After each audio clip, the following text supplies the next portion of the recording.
Est-ce que Zemmour a le droit de dire ça ? Je pense que l'immigration musulmane tue l'Europe.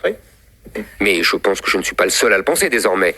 Je pense que l'immigration musulmane est en train de remplacer le peuplement d'origine européen et chrétien et qu'il va transformer l'Europe en une vaste contrée islamique. C'est d'ailleurs un projet qui est de plus en plus avoué. Alors est-ce que Zemmour a le droit de dire ça ? Est-ce qu'il dit vrai ? En 2024, le 22 février, il est condamné pour provocation à la haine raciale et injure raciste. Le 28 mars de la même année, pour injure à caractère raciste. Encore. Le 12 septembre, pour provocation à la haine raciale. Cette année, en 2025, le 26 mars, il est recondamné pour injure raciale. Et enfin, le 2 avril, pour négationnisme. Dans cette intervention sur CNews, Zemmour, qu'on peut légitimement qualifier de raciste, récidive. Factuellement, sur ses affirmations, il parle de projet avoué.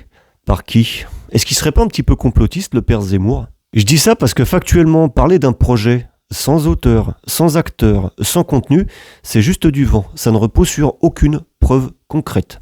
Ça n'est d'ailleurs qu'une théorie. Zemmour, il pense, il ne sait pas. Il ne sait pas apparemment qu'il y a 48% de chrétiens en France et moins de 9% de musulmans. C'est autant qu'en Allemagne et beaucoup moins qu'en Russie.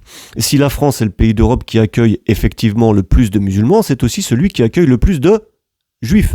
C'est même leur deuxième terre d'accueil dans le monde, après les USA. Alors les musulmans ont-ils de l'influence en France ? Le fameux entrisme.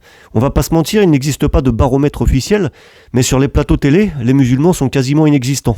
On a des yeux, et le grand remplacement n'est, de toute évidence, pas celui indiqué par Zemmour. En politique, dans les plus hautes sphères de l'État, c'est pareil. Dans le gouvernement, Rachida Dati est une exception. La majorité est chrétienne, et je parle même pas de Borne, Berger, Valls, Buzyn, etc. Dans la haute fonction publique, des rapports officiels reconnaissent une sous-sélection sociale persistante concernant les immigrés d'origines africaines. Des enquêtes nationales montrent que les Maghrébins et Africains font partie des catégories les plus touchées par les discriminations à l'emploi et à la fonction publique. Pour terminer, la France est chrétienne, et ce qui tue le christianisme, c'est la laïcité imposée par les francs-macs.